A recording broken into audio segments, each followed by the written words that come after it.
Hey you, what is up mga dog?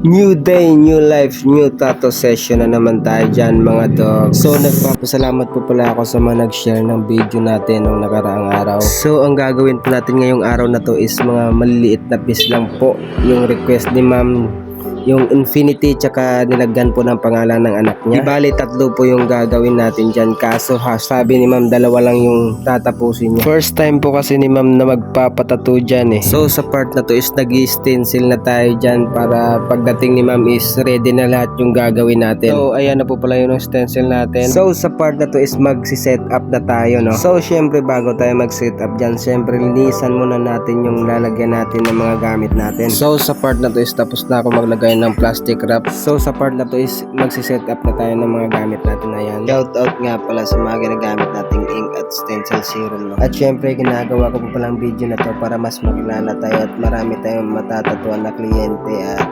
syempre isa rin tong strategy ng mga tattoo artist. At syempre kahit hindi pa po tayo gaano kagaling is wag po natin kakalimutan mag-practice palagi, no?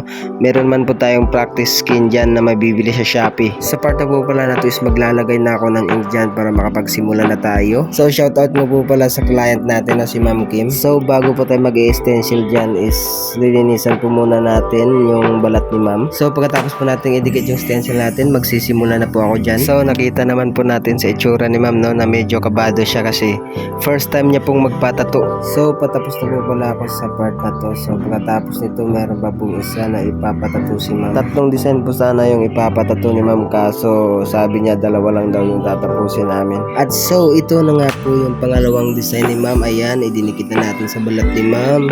Ayan po yung design ni Ma'am. Medyo nangangalati na tayo dyan. Pasensya na po, hindi ko po na-videoan yung pagsimula ko dyan. At so bago ko po tapusin yung video na to, salamat po sa pagtitiwala ni Ma'am na napili tayo na magtattoo sa balat niya. At syempre sa mga gusto po pala magpabook ng schedule dyan sa atin, message nyo lang po yung Facebook page natin na Feeling Ink Tattoo at saka yung Facebook account natin na Bulldog Tattoo. At syempre ito na po pala yung finished tattoo na ginawa natin kay Ma'am. Ito po pala yung unang design na ginawa natin kay Ma'am.